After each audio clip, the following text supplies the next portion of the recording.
Hello friends. तो कैसे हैं आप लोग। इससे पहले का वीडियो में पूर्णांक के बारे में कुछ पूर्णांक के लेक्चर्स क्लास हुआ था। उसके बाद कुछ उदाहरण के क्लास हुए थे। उससे आगे का उदाहरण का क्लास आज देखते हैं। आगे का उदाहरण का सवाल दिया हुआ है कि नीचे दी गई विभिन्न स्थानों के तापमान को डिग्री सेल्सियस में निम्नलिखित संख्या रेखा पर दर्शाया गया है। तो उसका पूछ रहा है कि संख्या रेखा को देखिए और इस पर अंकित स्थानों के तापमान लिखिए। मतलब उदाहरण का सवाल दिया गया है, उस पर जैसे कल खाली मतलब काले बिंदु द्वारा दर्शाया गया था, उसका मतलब आरोही करना था। आज का क्लास में है, आज का अगला उदाहरण में है कि जगह के नाम दिए हुए हैं, उस जगह के नाम द्वारा उसका जो संख्या रेखा पर जगह का नाम पूछा गया है उसके तापमान डिग्री सेल्सियस में बताना है। तो उदाहरण के सवाल देख लेते हैं पहले। अब ये आज का वीडियो जब होगा पूर्णांक के पार्ट 3 हो जाएगा वीडियो आज का जो है। तो उदाहरण का क्लास पहले देख लेते हैं। उदाहरण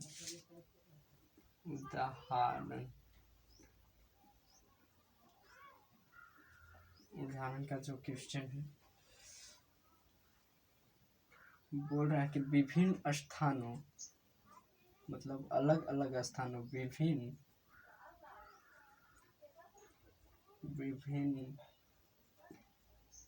स्थानों के तापमान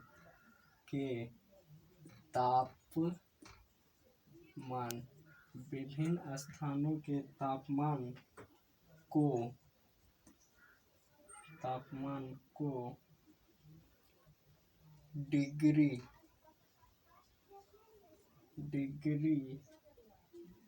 सेल्सियस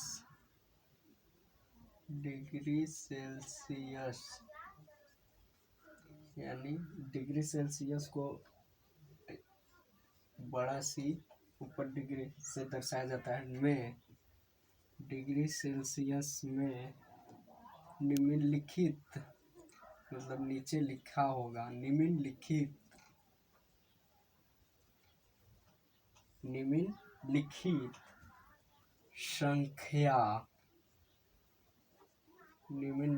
संख्या रेखा पर दर्शाया गया है।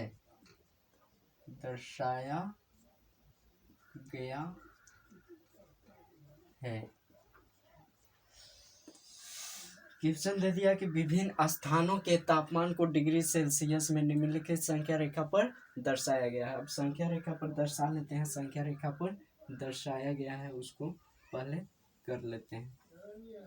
ये हो गया संख्या रेखा, इस पे दर्शाया गया है। बीचों बीच जीरो होता है, यहाँ पे हो गया जीरो। यहाँ नहीं लेते हैं, थोड़ा सा और आगे लेते हैं, इधर माइनस वाला में नहीं हो पाएगा।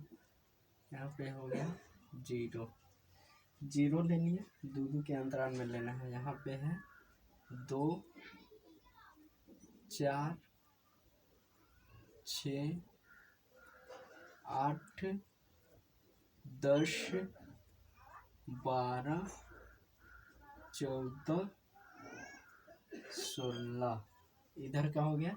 फिर माइनस के तरफ भी लेना है। यहाँ हो जाएगा 2 माइनस में, यहाँ 4 माइनस में, यहाँ 6 माइनस में, 8 माइनस में, 10 माइनस में, 12 माइनस में, 14 माइनस में, 16 माइनस में। ये हो गया संख्या रेखा पर। अब विभिन्न स्थानों के तापमान मतलब कुछ स्थान दिया है इसमें, उसको भी लिख लेते हैं। जो स्थान है उसका तापमान दिया हुआ है, उसको स्थान को लिख लेते हैं। तो -4 पर दिया हुआ है शिमला। -4 पे दिया हुआ है शिमला। यहाँ पे है शिमला, -4 पे शिमला हो गया।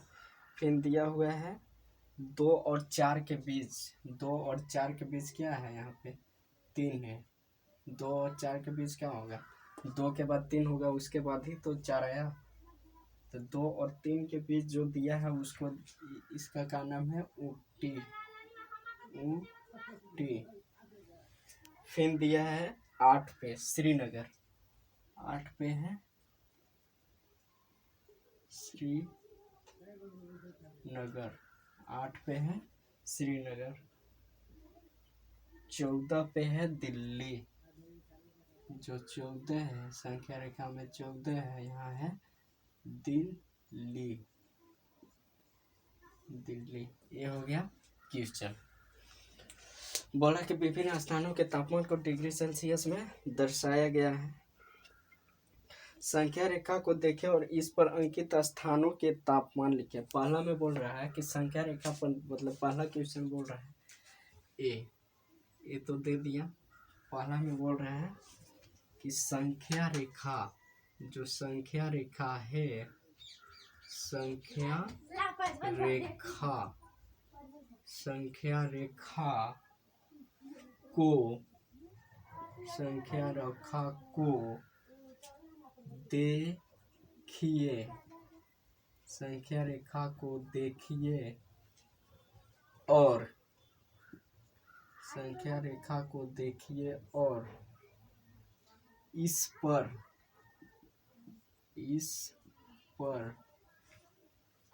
अंकित, संख्या रेखा को देखिए और इस पर अंकित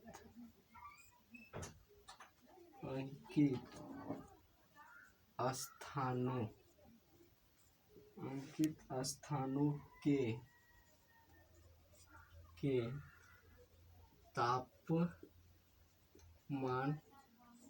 तापमान लिखिए, तापमान लिखिए।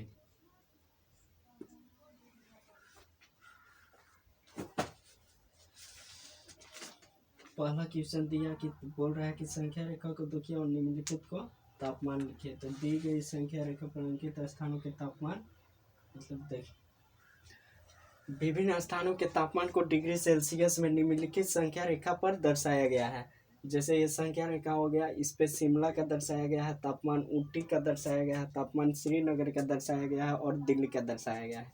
तो इसमें पहला क्वेश्चन पूछ रहा है कि संख्या रेखा को देखकर हमको ये बताना है, अंकित स्थानों के तापमान को बताना है। मतलब संख्या रेखा पर देखिए और जो दिया गया है स्थान, उसके अंकित अंक द्वारा उसका कितना तापमान, कितना डिग्री सेल्सियस तापमान है, इसको बताना है। तो देखते हैं क्या दिया है, इसका हल कर लेते हैं। इसमें नीचे नीचे नीचे आ जा रहा है या नहीं दिख रहा है, दिख रहा है या नहीं दिख रहा है, दिख रहा होगा यहाँ पे, नहीं तो यहाँ पे भी कर सकते हैं। इसको हम मिटा देते हैं और यहाँ पर लिख देते हैं तापमान लिखिए, ताकि इधर थोड़ा सा ऊपर हो जाएगा तो दिखेगा अच्छा से। तापमान लिखिए, तो हल में लिखेंगे, इसका हल कर रहे हैं, हल कर रहे हैं। हल में क्या देखते हैं कि जो हल है उसमें दी गई संख्या रेखा पर अंकित स्थानों के तापमान लिखेंगे। दी गई संख्या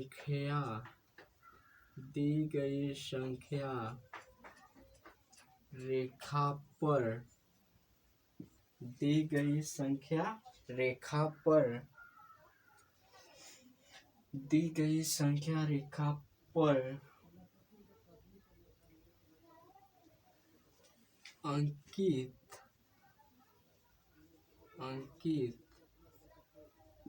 स्थानों का तापमान, दी गई संख्या रेखा पर अंकित स्थानों का तापमान। पहला देखो, पहला अंकित किया गया स्थान क्या है, शिमला। पहला है शिमला का कितना तापमान हो जाएगा, -4 डिग्री सेल्सियस। -4 degree Celsius. फिर दिया है ऊटी, फिर दिया है ऊटी। पहला शिमला दिया था, शिमला के किस स्थान पे है, 0 से दाईं तरफ है, मतलब माइनस में इसका तापमान होगा -4 डिग्री सेल्सियस। ऊटी देखो 0 1 2 3 4, 2 और 4 के बीच क्या है, 3 है, 3 डिग्री सेल्सियस हो जाएगा ऊटी का तापमान, 3 डिग्री सेल्सियस। उसके बाद क्या दिया है, श्रीनगर। श्रीनगर के तापमान देखते हैं, श्रीनगर का तापमान कितना हो जाएगा। श्रीनगर कितना पे दिया हो, 8 डिग्री सेल्सियस। इसका तापमान हो जाएगा 8 डिग्री सेल्सियस। फिर दिल्ली है, दिल्ली का तापमान कितना है, दिल्ली कितना पे दिया हुआ है, दिल्ली दिया हुआ है, दिल्ली का दिया हुआ है 14, तो इसका हो जाएगा 14 डिग्री सेल्सियस। यह क्वेश्चन सॉल्व हो गया। पहला क्वेश्चन पूछा कि संख्या रेखा को देखिए और इस पर अंकित स्थानों के तापमान लिखिए। बस इसमें देख के तापमान लिख देना था। तो दी गई संख्या रेखा पर अंकित स्थानों का तापमान इस प्रकार है। शिमला, शिमला कितना डिग्री, -4 डिग्री सेल्सियस तापमान है। ऊटी का कितना है, 3 डिग्री सेल्सियस तापमान है। श्रीनगर का कितना है, 8 डिग्री सेल्सियस तापमान है। दिल्ली का कितना है, तो दिल्ली का 14 डिग्री सेल्सियस तापमान है। इससे आगे का क्वेश्चन ये था। इसमें 2-3 क्वेश्चन बने हैं। एक क्वेश्चन हो गया कि संख्या रेखा को देखें और इस पे अगला क्वेश्चन देखते हैं। अगला बी में क्या बोल रहा है, बी में बोल रहा है कि सबसे गर्म एवं सबसे ठंडा स्थान के तापमानों में क्या अंतर है। ये तो हो गया कि शिमला -4 इतना इतना इतना है। इसको मिटाएंगे भी तो आगे समझने के लिए दिक्कत हो जाएगा। चलो खैर, ऊपर वाला ये उदाहरण मिटा देते हैं, इसको मिटा देते हैं और भी देखते हैं क्या बोल रहे हैं। इसको खाली मिटा देते हैं।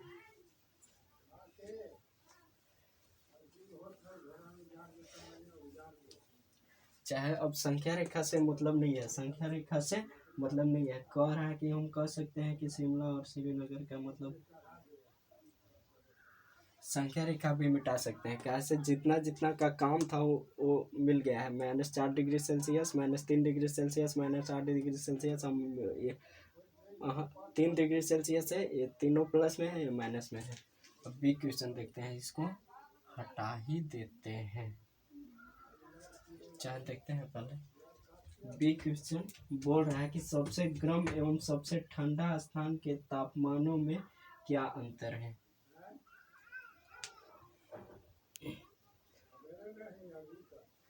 इसको भी मिटा देते हैं। 4 ही गो के बातें हो रहा है, शिमला, ऊटी, श्रीनगर, दिल्ली। इससे अब मतलब नहीं है, ये समझने के लिए मतलब क्वेश्चन था तो हटा देते हैं। फिर देखते हैं बी।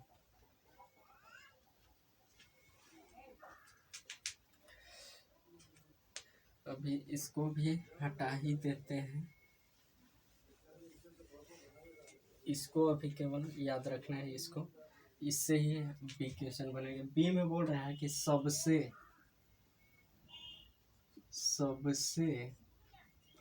गर्म एवं सबसे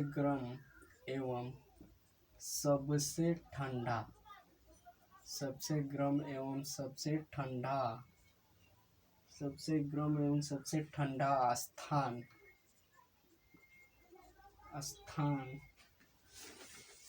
सबसे गर्म एवं सबसे ठंडा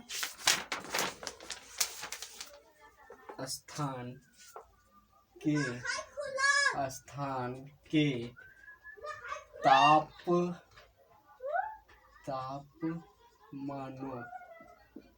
तापमानों में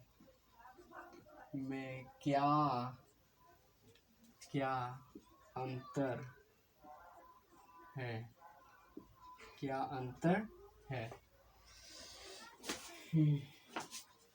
ये हो गया। बी क्वेश्चन पूछ रहा है कि सबसे गर्म एवं सबसे ठंडा स्थान के तापमानों में क्या अंतर है।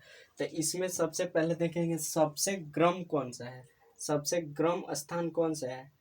जो माइनस में है ज़्यादा ठंडा है, जो प्लस में है गर्म। माइनस वाला कम होता है प्लस वाला ज़्यादा होता है। तो माइनस डिग्री सेल्सियस जो होगा वो ज़्यादा ठंडा होगा, और जो प्लस में डिग्री सेल्सियस ज़्यादा होगा वो ज़्यादा गर्म स्थान होगा। तो इसमें देखते हैं, पहले बोल रहा है कि सबसे गर्म एवं सबसे ठंडा। तो सबसे पहले तो सबसे गर्म और सबसे ठंडा जान लेंगे, उसके बाद ही तो इन दोनों के बीच का अंतर पता चलेगा। तो सबसे गर्म स्थान कौन सा है? सबसे गर्म स्थान दिल्ली का तापमान है। हल में देखते हैं, सबसे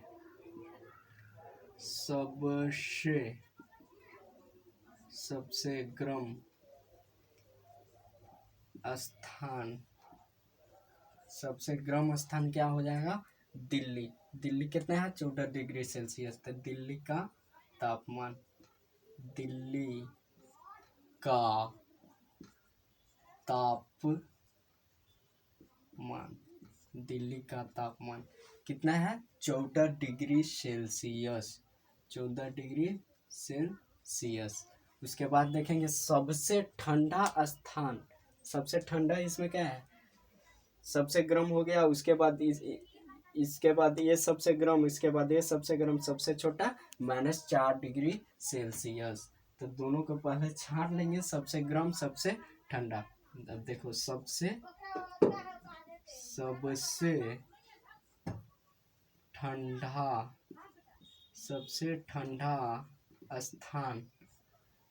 ठंडा स्थान क्या हो गया? शिमला। शिमला में सबसे ज़्यादा ठंडा पड़ता है। शिमला का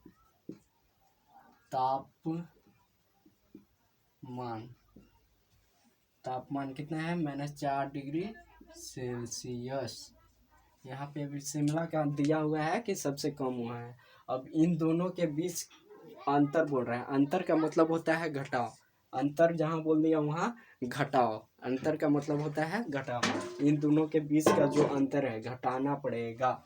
तो अंतर निकाल लेते हैं, दोनों के बीच का अंतर, दोनों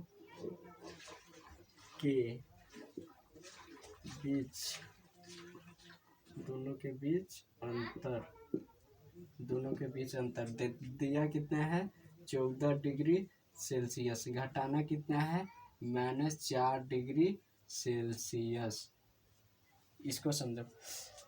बोल रहा है कि सबसे गर्म, तो सबसे गर्म इतना है, सबसे ठंडा इतना है। तो इतना में से इतना घटाना है, ये तो माइनस हो गया, और जो इसके साथ है ये भी माइनस साथ में लग के आएगा, तब तो ये सबसे ठंडा हुआ।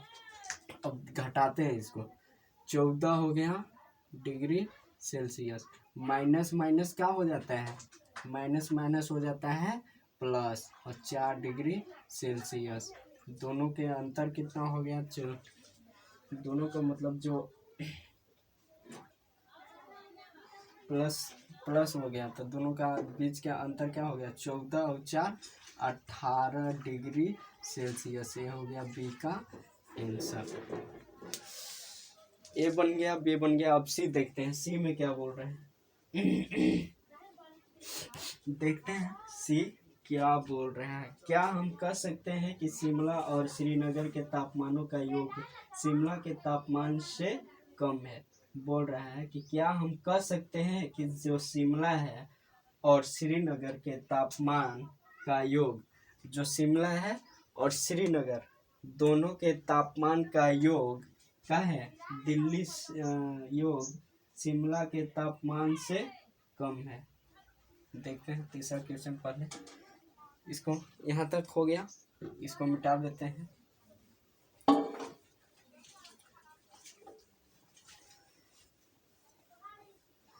ये हो गया था, ये था बी। सी देखते हैं। सी का क्वेश्चन बोल रहे हैं क्या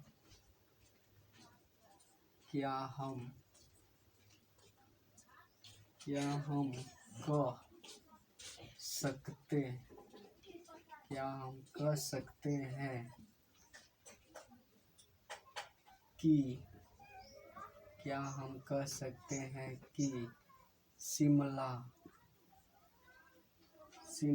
और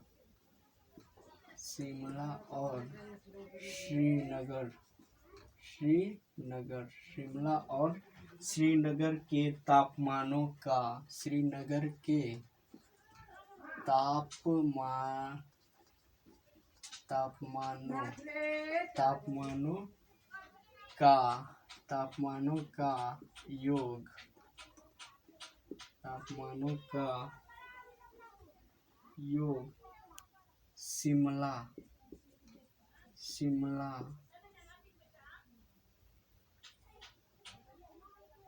शिमला के तापमान से, शिमला के तापमान से कम है, कम है। देखते हैं क्या बोल रहे हैं। श्रीनगर का तापमान, शिमला का तापमान, दोनों के तापमानों का योग क्या है? शिमला के तापमान से कम है या ज़्यादा, ये बताना है। तो पहले छांट लेते हैं श्रीनगर का तापमान जो दिया है। श्रीनगर का तापमान कितना दिया है? श्रीनगर का तापमान, श्रीनगर का तापमान क्या हो गया? 8 डिग्री सेल्सियस, 8 डिग्री सेल्सियस। उसके बाद देख लेते हैं शिमला का तापमान। शिमला का तापमान, शिमला का तापमान, शिमला का देखते हैं कितना दिया है। शिमला का दिया है -4 डिग्री सेल्सियस।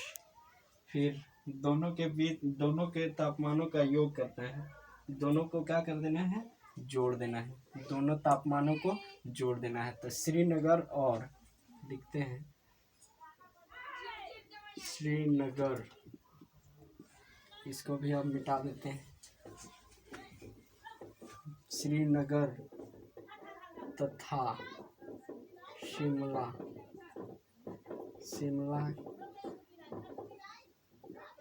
के तापमान का योग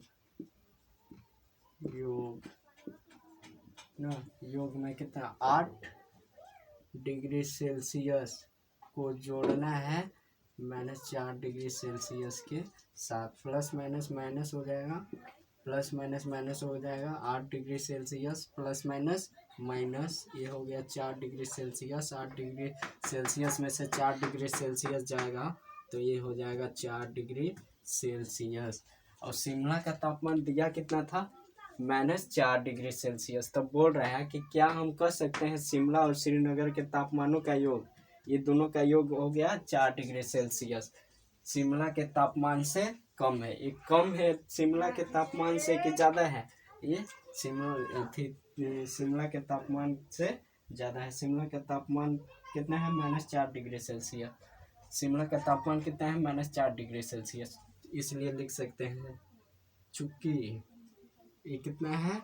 4 डिग्री सेल्सियस आ गया, ये बड़ा है किससे? शिमला के तापमान -4 डिग्री सेल्सियस से। यही बोल रहा था। तीसरा कथन बोल रहा है क्या हम कह सकते हैं कि शिमला और श्रीनगर के तापमानों का योग शिमला के तापमान से कम है? बोल रहा है क्वेश्चन ए। तो शिमला का तापमान दिया था कितना? शिमला का -4 डिग्री सेल्सियस, श्रीनगर का दिया है 8 डिग्री सेल्सियस। अब दोनों का योग का बात कर रहा है, दोनों का योग कितना होगा? तो दोनों का योग किए तो कितना आया? 4 डिग्री सेल्सियस। दोनों का योग यहाँ तक हो गया। शिमला और श्रीनगर का योग कितना आया? 4 डिग्री सेल्सियस। तो दोनों का योग पूछ रहा है। फिर आगे बोल रहा है कि शिमला के तापमान से कम है या ज़्यादा, कम है कि नहीं, मतलब ये पूछ रहा है। तो शिमला कम थोड़ी है, क्योंकि ये -4 डिग्री सेल्सियस है और ये प्लस में है, यानी इससे यह बड़ा है। शिमला के तापमान से कम है। हो गया आंसर इसका। अब आगे के देखते हैं। आगे क्या दिया हुआ है देख लेते हैं। ये सब थे उदाहरण के सवाल। अब देखते हैं पूर्णांकों का क्या चाहिए? योग। पूर्णांकों का योग देखते हैं। यह हो गया। ये उदाहरण के सवाल थे और दो उदाहरण का सवाल पिछले वीडियोज में, दोनों वीडियोज में शायद बताया गया है। आज का वीडियो पार्ट 3 होने वाला है। ज़्यादा लंबा लंबा वीडियो नहीं बना रहे हैं ताकि समझ में नहीं आए। छोटा छोटा आधा घंटा 35 मिनट 40 मिनट, इतना से ज़्यादा का वीडियो नहीं रहेगा। इतना में इससे फ़ायदा यह है कि छोटा छोटा रहेगा तो आसानी से समझ सकते हैं, लिख सकते हैं, पढ़ सकते हैं। ज़्यादा बड़ा बड़ा वीडियो नहीं रहेगा, ठीक है।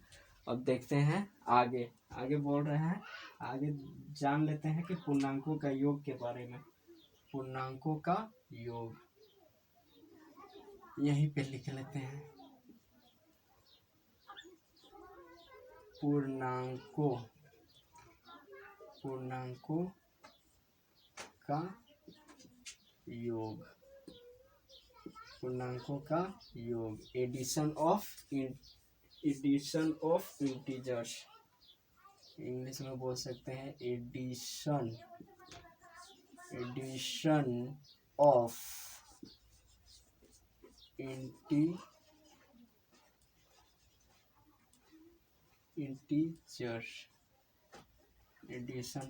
इंटीजर्स, पूर्णांकों का योग।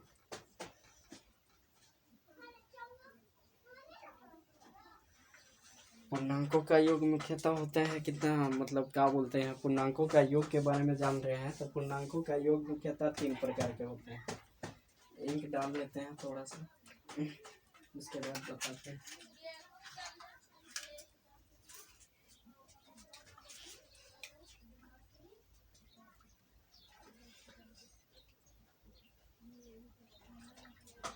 और वीडियो को थोड़ा शेयर करें, सब्सक्राइब करें, व्यूज बढ़ाएं, लाइक कमेंट करें।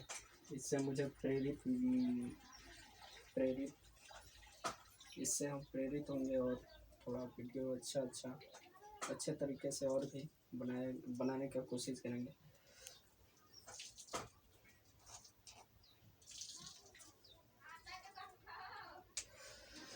हो गया। देखते हैं पूर्णांकों का योग। बोल रहा है एडिशन ऑफ इंटीजर्स,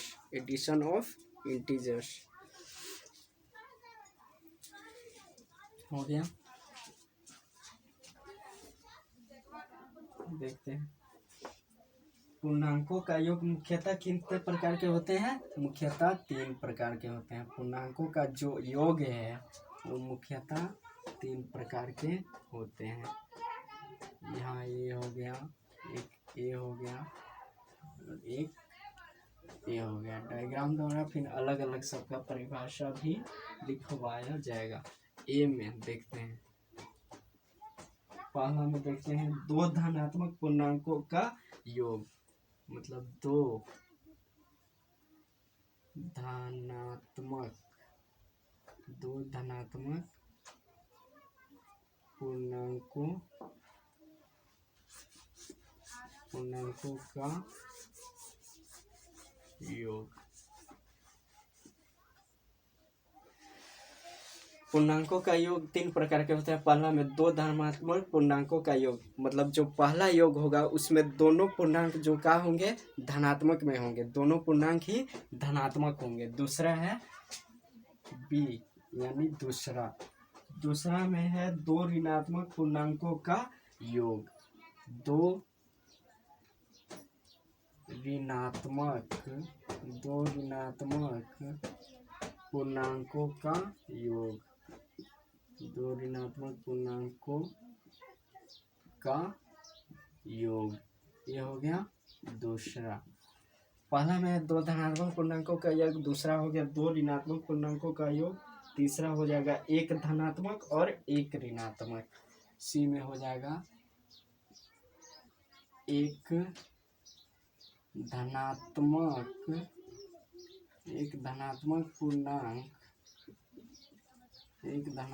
पूर्णांक तथा 1 ऋणात्मक पूर्णांक का योग, 1 ऋणात्मक पूर्णांक का योग। ये थे पूर्णांकों का योग। 3 प्रकार के होते हैं। पहला दो धनात्मक पूर्णांक, यानी इसमें केवल दोनों जो पूर्णांक होंगे प्लस में होंगे। दूसरा है दो ऋणात्मक पूर्णांकों का योग, इसमें मतलब जो भी दोनों पूर्णांक को जोड़ा जाएगा वो क्या में होंगे, माइनस में होंगे। तीसरा है कि एक प्लस में होगा एक माइनस में होगा, एक धनात्मक एक ऋणात्मक, यानी एक प्लस में होगा और एक माइनस में होगा। ये था तीनों। अब तीनों के बारी बारी से एक एक के बारे में जान लेते हैं कि दो धनात्मक पूर्णांकों का योग, मतलब इसका डिफिनेशन या इसमें जो भी बनेगा डिफिनेशन टाइप से कि दो पूर्णांकों का योग में क्या होता है, इसके बारे में जान लेते हैं। पहला लिख देते हैं यहीं पे,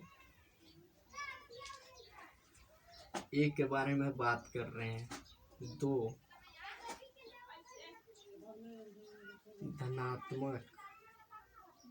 धनात्मक पूर्णांकों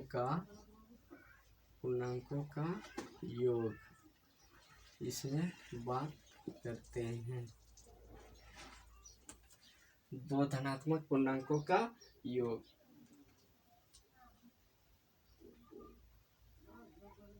इसमें क्या होगा, जब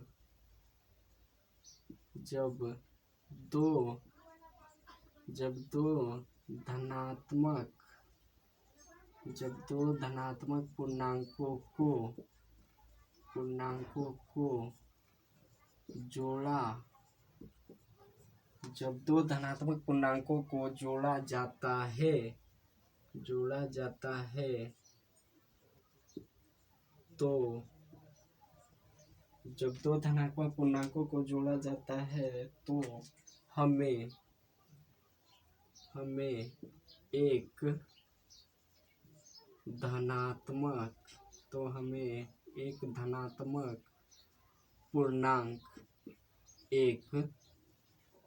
धनात्मक पूर्णांक क्या होते हैं, प्राप्त होता है।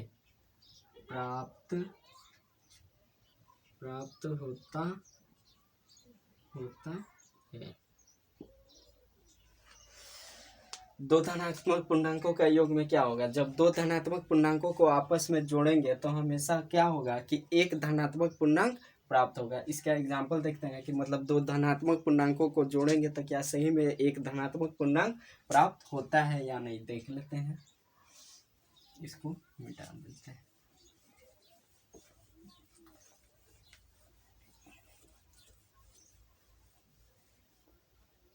इसका पहला का एग्जाम्पल देखते हैं। एग्जाम्पल में जैसे मान लेते हैं पहला एग्जाम्पल मान लो दे दिया -4 ब्रैकेट में -4 है, फिर +5 फिर +5, अरे प्लस अब फिर +5, मतलब ये भी धनात्मक है ये भी धनात्मक है, ये भी प्लस में है ये भी प्लस में है। तो पहला में क्या था कि दो धनात्मक पूर्णांकों का योग होगा। पहला योग के जो 3 प्रकार हैं उसमें क्या था कि दोनों जो योग होंगे वो दोनों धनात्मक पूर्णांकों का योग होगा, मतलब दोनों ही क्या होंगे, प्लस के योग होंगे, प्लस में होंगे। तो यहाँ देखो +4 भी प्लस में है, 5 भी प्लस में है, दोनों को जोड़ते हैं तो हमेशा क्या आता है, एक धनात्मक पूर्णांक मिलता है। मतलब दो धनात्मक पूर्णांकों को जोड़ेंगे तो हमेशा एक धनात्मक पूर्णांक प्राप्त होता है। जैसे देख लेते हैं जोड़ के, +4 को यानी क्या लिख सकते हैं, 4 प्लस से होता है 5 हो जाएगा +5,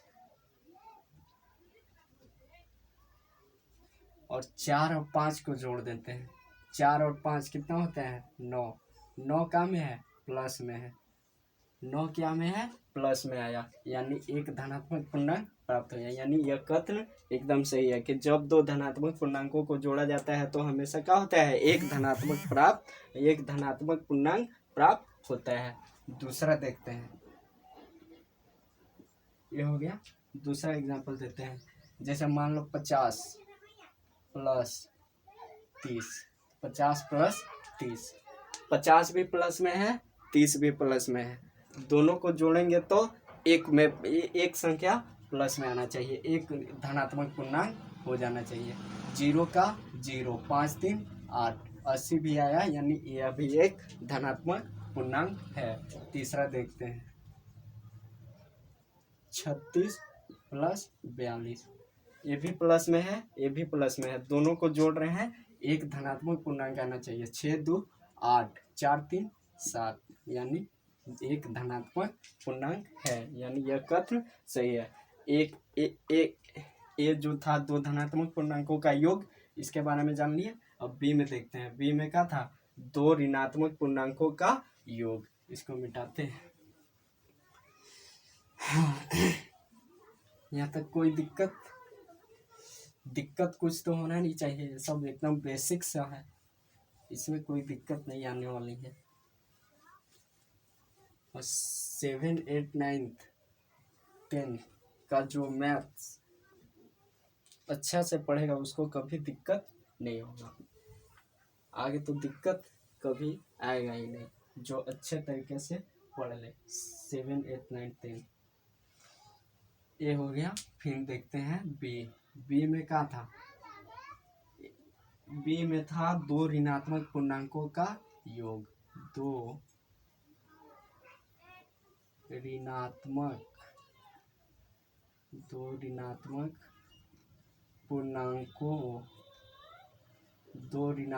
पूर्णांकों का योग, दो ऋणात्मक पूर्णांकों का योग। इस पे बात करना है कि दो ऋणात्मक पूर्णांकों को जोड़ेंगे तो क्या होगा, दो को अगर ऋणात्मक पूर्णांक को जोड़ा जाए तो क्या होगा, इसके बारे में बात करते हैं।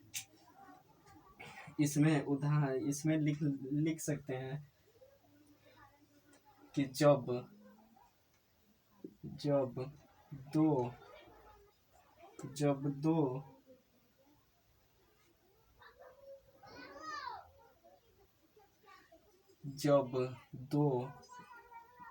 ऋणात्मक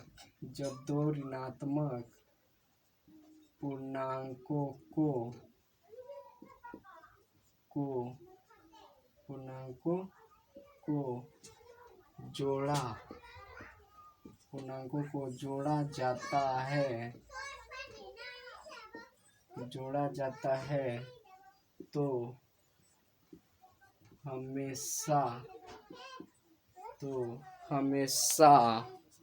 दो पूर्णांकों को जोड़ा जाता है, दो ऋणात्मक पूर्णांकों, हाँ क्या था, जब दो ऋणात्मक पूर्णांकों को जोड़ा जाता है तो हमेशा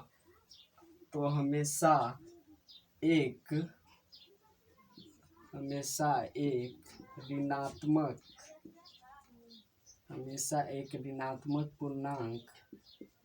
ऋणात्मक पूर्णांक प्राप्त होता है।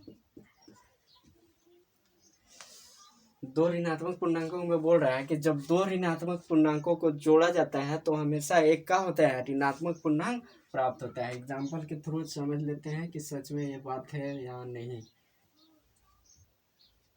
पहला एग्जाम्पल देखते हैं, जैसे -6, पहला में है -6 को जोड़ना है -7 के साथ, जोड़ देते हैं इसको। -6 का -6 हो गया, प्लस माइनस क्या हो जाता है, प्लस माइनस हो जाएगा -7, प्लस माइनस माइनस होता है। अब माइनस माइनस क्या होता है, प्लस होता है, जुटता है लेकिन लिखाता है माइनस के साथ ही। 6 6 12 और 1 13, मतलब जब दो जो माइनस माइनस को जोड़ेंगे तो हमेशा एक माइनस पूर्णांक प्राप्त होगा। दूसरा है, जैसे मान लेते हैं दूसरा में दिया है -56 को जोड़ना है -73 के साथ, जोड़ देते हैं -56 प्लस माइनस -73, दोनों के जोड़ दो, 6 3 9, 7 5 12, -129, ये हो गया 13। दो ऋणात्मक पूर्णांकों का योग हो गया। अगला है एक धनात्मक एवं एक ऋणात्मक पूर्णांक का योग। इसको भी मिटा देते हैं, शायद वीडियो लंबा होने वाला है। एक और बता के छोड़ देते हैं। बी हो गया, सी देख लेते हैं थोड़ा जल्दी से। सी को देख लेते हैं।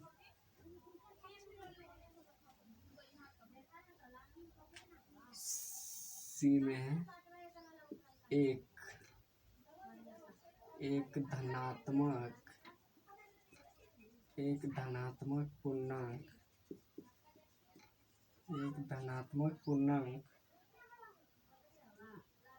एवं एक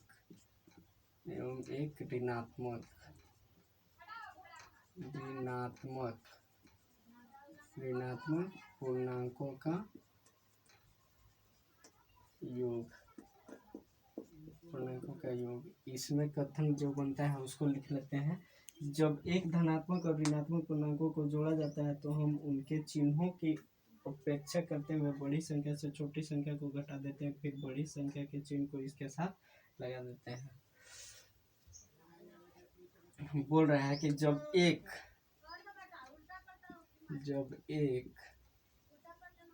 धनात्मक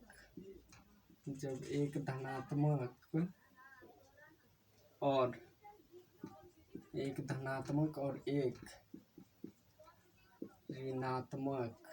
धनात्मक और एक ऋणात्मक पूर्णांकों को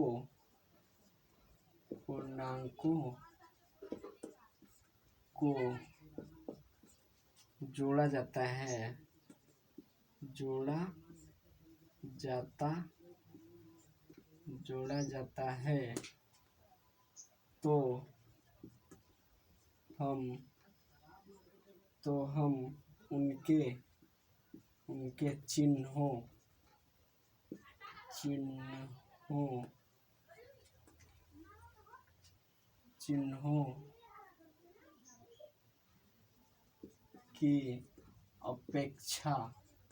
चिन्हों की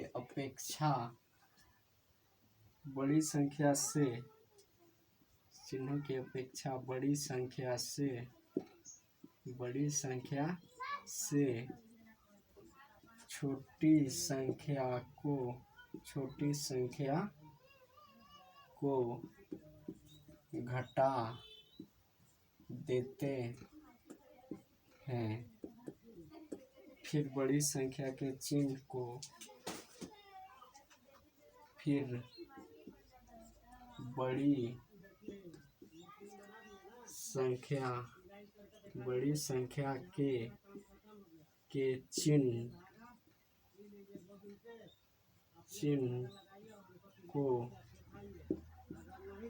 चिन्ह को इसके साथ लगा देते हैं।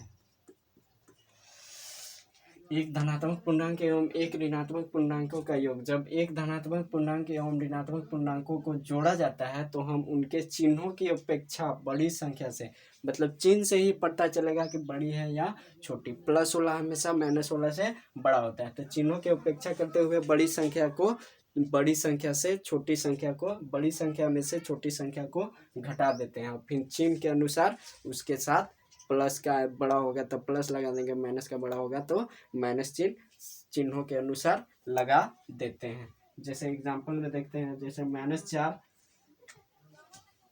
एग्जांपल जैसे दे दिया -4 + 3, तब बड़ी संख्या में से छोटी संख्या को घटा देते हैं और बड़ी चिन्ह के अनुसार उसके साथ लगा देते हैं। तो इसमें बड़ी संख्या क्या है? 4। ये हो गया -4, ये -4 + 3। तो बड़ी संख्या से छोटी संख्या को घटा देते हैं।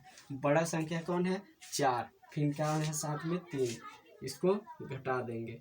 4 में से 3 गया, कितना? 1, और साथ में बड़ी संख्या वाला साइन को लगा देते हैं। तो बड़ी संख्या 4 था, इसके साथ क्या है माइनस, तो माइनस का 1 लगा देंगे, ये हो जाएगा आंसर। दूसरा देखते हैं, दूसरा दिया है जैसे -56 + 73, माइनस का 56 + 73, बड़ी संख्या क्या है 73, 73 में से 56 को घटा देंगे, कितना आएगा 17। इसके बड़ी संख्या के आगे कौन सा चिन्ह है, प्लस कहते हैं, ये प्लस में ही हो जाएगा, ये हो गया आंसर। ये था इंटीजर्स का पार्ट 3, जो पार्ट 2 कल पार्ट 1 का क्लास हो चुका है। अगर जो वो क्लास नहीं देखे हैं पहले उसको देखें, उसके बाद ये समझ में आएगा। ये पार्ट 3 था, ठीक है। इतना ही आज का क्लास में, इतना ही। और इससे आगे का एक्सरसाइज कल के क्लास में, अगले क्लास में दिया जाएगा। और मेरे चैनल को सब्सक्राइब करें और शेयर करें तथा लाइक एंड कमेंट करें। इतना ही, ठीक है। थैंक्स।